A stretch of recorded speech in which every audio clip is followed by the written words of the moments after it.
ये आकाशवाणी रायपुर है। प्रादेशिक समाचार बुलेटिन के साथ मैं अभिलाषा शुक्ला।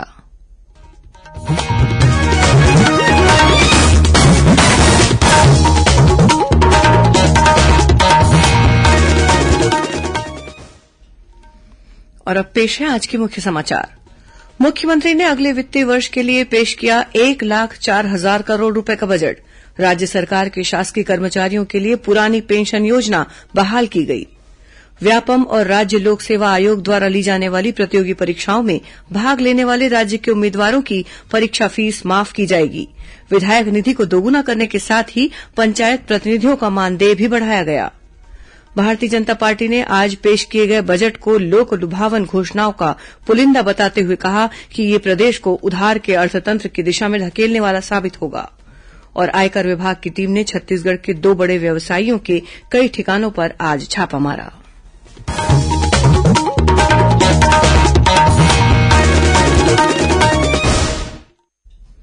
अब समाचार विस्तार से। छत्तीसगढ़ में मुख्यमंत्री भूपेश बघेल ने अगले वित्तीय वर्ष के लिए आज राज्य विधानसभा में बजट पेश किया। 1,04,000 करोड़ रुपए के इस बजट में कोई भी नया कर नहीं लगाया गया है। पेश है एक रिपोर्ट। बघेल ने आज बजट पेश करते हुए विभिन्न वर्गों के लिए अनेक घोषणाएं की। राज्य के शासकीय अधिकारियों और कर्मचारियों के लिए पुरानी पेंशन योजना बहाल कर दी गई है। वहीं छत्तीसगढ़ व्यावसायिक परीक्षा मंडल और छत्तीसगढ़ लोक सेवा आयोग द्वारा आयोजित की जाने वाली सभी प्रतियोगी परीक्षाओं में छत्तीसगढ़ राज्य के स्थानीय प्रतिभागियों की परीक्षा फीस माफ करने की घोषणा भी की गई है। राज्य में विधायक निधि की राशि को 2 करोड़ रुपए से बढ़ाकर 4 करोड़ रुपए कर दिया गया है। वहीं जिला पंचायत अध्यक्ष के लिए 15 लाख, उपाध्यक्ष के लिए 10 लाख और प्रत्येक सदस्य के लिए 4 लाख प्रतिवर्ष के मान से जिला पंचायत विकास निधि योजना में 22 करोड़ रुपए का प्रावधान किया जाएगा। इसके अलावा जनपद पंचायत अध्यक्ष के लिए 5 लाख, उपाध्यक्ष के लिए 3 लाख और प्रत्येक सदस्य के लिए 2 लाख प्रतिवर्ष के मान से जनपद पंचायत विकास निधि योजना में 66 करोड़ रुपए का प्रावधान किया जाएगा। आज बजट पेश करते हुए मुख्यमंत्री ने पंचायत प्रतिनिधियों का मानदेय बढ़ाने की भी घोषणा की। इसके अनुसार जिला पंचायत अध्यक्ष का मानदेय 15,000 रुपए से बढ़ाकर 25,000 प्रतिमाह, जिला पंचायत उपाध्यक्ष का मानदेय 10,000 रुपए से बढ़ाकर 15,000 प्रतिमाह और जिला पंचायत सदस्य का मानदेय 6,000 रुपए से बढ़ाकर 10,000 रुपए प्रतिमाह किया जाएगा। वहीं सरपंच का भत्ता 2,000 रुपए से बढ़ाकर 4,000 रुपए और पंच का भत्ता 200 रुपए से बढ़ाकर 500 रुपए प्रतिमाह किया जाएगा। आकाशवाणी समाचार के लिए रायपुर से मैं विकल्प शुक्ला। आज पेश किए गए बजट में राजीव गांधी भूमिहीन कृषि मजदूर न्याय योजना में दी जाने वाली 6,000 रुपए की वार्षिक सहायता को बढ़ाकर 7,000 रुपए प्रतिवर्ष कर दिया गया है। वहीं इस योजना में अब अनुसूचित क्षेत्र में आदिवासियों के देव स्थलों पर पूजा करने वाले माझी, बैगा, गुनिया, पुजारी, इसी में हाट पहारिया और बाजा मोहरिया को भी शामिल किया गया है। छत्तीसगढ़ लघु वनोपज संघ द्वारा विभिन्न स्थानीय उत्पादों की ब्रांडिंग और विपणन अब छत्तीसगढ़ हर्बल्स के नाम से किया जाएगा। बस्तर संभाग में उपलब्ध रैली ककून का संग्रहण कर राज्य में ही धागा उत्पादन और प्रसंस्करण की व्यवस्था के लिए मुख्यमंत्री रेशम मिशन की शुरूआत की जाएगी। बस्तर जिले के जगदलपुर, बालोद के बासीन और कोंडागांव जिले के माकड़ी में शासकीय महाविद्यालय तथा मुंगेली में शासकीय कन्या महाविद्यालय की स्थापना की जाएगी। बस्तर संभाग में कार्यरत सहायक आरक्षकों को वेतन भत्तों और पदोन्नति का लाभ देने के लिए डिस्ट्रिक्ट स्ट्राइक फोर्स से नवीन कैडर का गठन किया जाएगा। वहीं पुलिस जवानों की सुरक्षा के लिए 300 नग बुलेट प्रूफ जैकेट खरीदी जाएंगी। इसके अलावा शहीदों के सम्मान के लिए रायपुर में छत्तीसगढ़ अमर जवान ज्योति स्मारक की स्थापना, पुलिस मेमोरियल टावर और अन्य निर्माण कार्यों के लिए 1 करोड़ रुपए का प्रावधान किया गया है।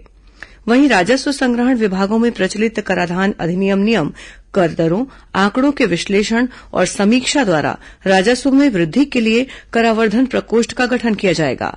आज प्रस्तुत किए गए बजट में सबसे अधिक 16% राशि का प्रावधान स्कूल शिक्षा के लिए किया गया। बजट पेश करने के बाद पत्रकारों से चर्चा करते हुए मुख्यमंत्री भूपेश बघेल ने कहा कि आज पेश किया गया बजट मुख्य रूप से ग्राम केंद्रित नई अर्थव्यवस्था पर आधारित छत्तीसगढ़ मॉडल में शामिल उद्देश्यों को पूरा करने की दिशा में एक मजबूत कदम है।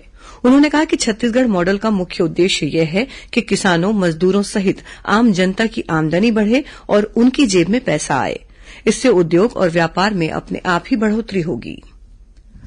राज्य सरकार द्वारा आज छत्तीसगढ़ विधानसभा में पेश किए गए बजट को भारतीय जनता पार्टी ने लोक लुभावन घोषणाओं का पुलिंदा बताया है। पूर्व मुख्यमंत्री और भाजपा के राष्ट्रीय उपाध्यक्ष डॉक्टर रमन सिंह ने बजट को दिशाहीन कहा है। उन्होंने बजट पर अपनी प्रतिक्रिया व्यक्त करते हुए कहा कि इस बजट में न तो दूरदर्शिता है और न ही दृष्टिकोण है।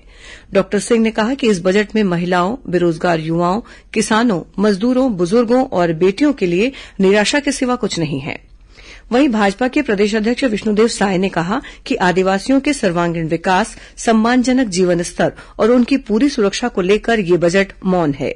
उन्होंने कहा कि पंजीयन शुल्क बढ़ाकर राज्य सरकार ने प्रदेश की जनता पर आर्थिक बोझ लादने का काम किया है। इसी तरह भाजपा के प्रदेश महामंत्री नारायण चंदेल, भूपेन्द्र सिंह सवन्नी और किरण देव ने आरोप लगाया है कि प्रदेश सरकार का यह बजट आय के नए स्रोत तलाशने के बजाय एक बार फिर उधार के अर्थतंत्र की दिशा में प्रदेश को धकेलने वाला साबित होगा। भाजपा महिला मोर्चा की प्रदेश अध्यक्ष शालिनी राजपूत ने इस बजट को निराशाजनक बताया है।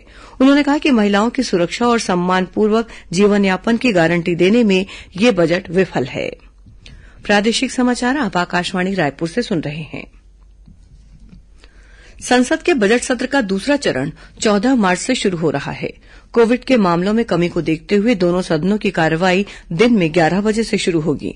महामारी की तीसरी लहर को देखते हुए बजट सत्र के पहले चरण में दोनों सदनों की कार्यवाही 2 पाली में चली थी।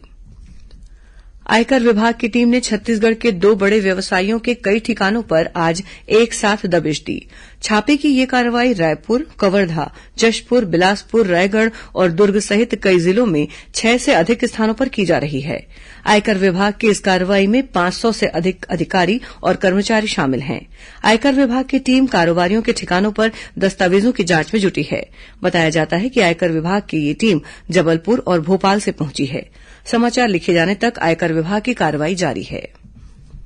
अंतर्राष्ट्रीय महिला दिवस के मौके पर छत्तीसगढ़ में महात्मा गांधी राष्ट्रीय ग्रामीण रोजगार गारंटी अधिनियम के अंतर्गत कार्य कर रही 140 महिला मेटों का सम्मान किया गया। राज्य के हर जिले से 5-5 महिलाओं को सम्मानित किया गया। इस कार्यक्रम में पंचायत और ग्रामीण विकास मंत्री टीएस सिंहदेव मणिपुर से वर्चुअल तरीके से शामिल हुए। उन्होंने मनरेगा कार्यों में ज्यादा से ज्यादा महिलाओं को जोड़ने के लिए महिला मेटों की सराहना की। नीति आयोग द्वारा छत्तीसगढ़ में लोगों के उत्थान के लिए चलाए जा रहे विभिन्न विकासमूलक कार्यक्रमों की सराहना की जा रही है। इसी कड़ी में नीति आयोग ने नारायणपुर के स्व सहायता समूह की महिलाओं के कार्यों को ट्वीट कर सराहा है। नीति आयोग ने अपने ट्वीट संदेश में कहा है कि आकांक्षी जिला नारायणपुर में संचालित दंतेश्वरी स्व सहायता समूह की महिलाएं अब तक प्रसंस्करण कार्य से लगभग 4 लाख रुपए कमा चुकी हैं। महिला समूह शासन की योजनाओं का लाभ लेकर कोदो, कुटकी और रागी का उत्पादन कर 15 से 20 हजार रुपए की मासिक आमदनी कर रहा है। छत्तीसगढ़ लोक सेवा आयोग द्वारा स्वास्थ्य और परिवार कल्याण विभाग के तहत विभिन्न पदों के परीक्षा परिणाम जारी कर दिए गए हैं। गौरतलब है कि आयोग ने प्रावीण्य सूची के आधार पर वर्गवार सूची तैयार कर अंतिम चयन सूची और अनुपूरक सूची जारी कर दी है। गौरतलब है कि आयोग ने मेडिसिन विशेषज्ञ के 115 पद, क्लिनिकल पैथोलॉजिस्ट, क्लिनिकल बायोकेमिस्ट, चर्म रोग विशेषज्ञ और एपिडोमोलॉजिस्ट के 1-1 पदों के लिए विज्ञापन जारी किया था। परीक्षा परिणाम और विस्तृत जानकारी आयोग की वेबसाइट से प्राप्त की जा सकती है। इसी तरह आयोग ने चिकित्सा शिक्षा आयुष विभाग के यूनानी चिकित्सा अधिकारी चिकित्सक पद के साक्षात्कार के लिए सूचना पत्र जारी कर दिया है। साक्षात्कार 30 मार्च को आयोजित किया जाएगा। केंद्रीय गृह मंत्रालय ने राज्य पुलिस अकादमी चंद्रखुरी और पुलिस प्रशिक्षण संस्थान राजनांदगांव को यूनियन होम मिनिस्टर ट्रॉफी से सम्मानित किया है। इसके अलावा एक पुलिस थाना सहित पुलिस विभाग के अधिकारी कर्मचारियों को विभिन्न पुरस्कारों, पदकों और ट्रॉफी तथा मेडल से पुरस्कृत किया गया है। ये पुरस्कार संबंधित संस्थाओं और पुलिस विभाग के अधिकारियों कर्मचारियों को अलग अलग वर्षों में उनके उत्कृष्ट कार्य तथा सेवाओं के लिए दिया गया है। मुख्यमंत्री भूपेश बघेल और गृह मंत्री ताम्रध्वज साहू ने इस उपलब्धि पर सम्मानित पुलिस अधिकारियों, कर्मचारियों और संस्थाओं को बधाई दी है। आदिवासी क्षेत्रों में केंद्र और राज्य सरकार द्वारा संचालित विभिन्न कार्यक्रमों और योजनाओं की उपलब्धियां अब आदिग्राम पोर्टल में दर्ज होंगी। इसके लिए प्रदेशभर के अधिकारी और कर्मचारियों को संचालनालय स्तर पर प्रशिक्षण दिया गया है। गौरतलब है कि राज्य के आदिवासी क्षेत्रों में योजनाओं के प्रभावी क्रियान्वयन और पारदर्शिता के लिए केंद्र सरकार द्वारा आदिग्राम ऑनलाइन पोर्टल बनाया गया है। अब कुछ अन्य खबरें संक्षिप्त में। सरगुजा रेंज के पुलिस महानिरीक्षक द्वारा आयोजित किए जाने वाले जनदर्शन कार्यक्रम में आंशिक संशोधन किया गया है।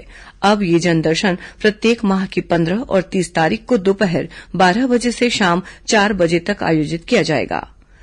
राज्य ओपन स्कूल की 10वीं और 12वीं की मुख्य परीक्षाएं 1 अप्रैल से शुरू होंगी।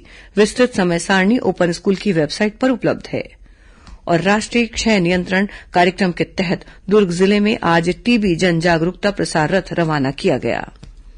अंत में मुख्य समाचार एक बार फिर। मुख्यमंत्री ने अगले वित्तीय वर्ष के लिए पेश किया 1,04,000 करोड़ रुपए का बजट। राज्य सरकार के शासकीय कर्मचारियों के लिए पुरानी पेंशन योजना बहाल की गई। व्यापम और राज्य लोक सेवा आयोग द्वारा ली जाने वाली प्रतियोगी परीक्षाओं में भाग लेने वाले राज्य के उम्मीदवारों की परीक्षा फीस माफ की जाएगी। विधायक निधि को दोगुना करने के साथ ही पंचायत प्रतिनिधियों का मानदेय भी बढ़ाया गया। भारतीय जनता पार्टी ने आज पेश किए गए बजट को लोक लुभावन घोषणाओं का पुलिंदा बताते हुए कहा कि ये प्रदेश को उधार के अर्थतंत्र की दिशा में धकेलने वाला साबित होगा।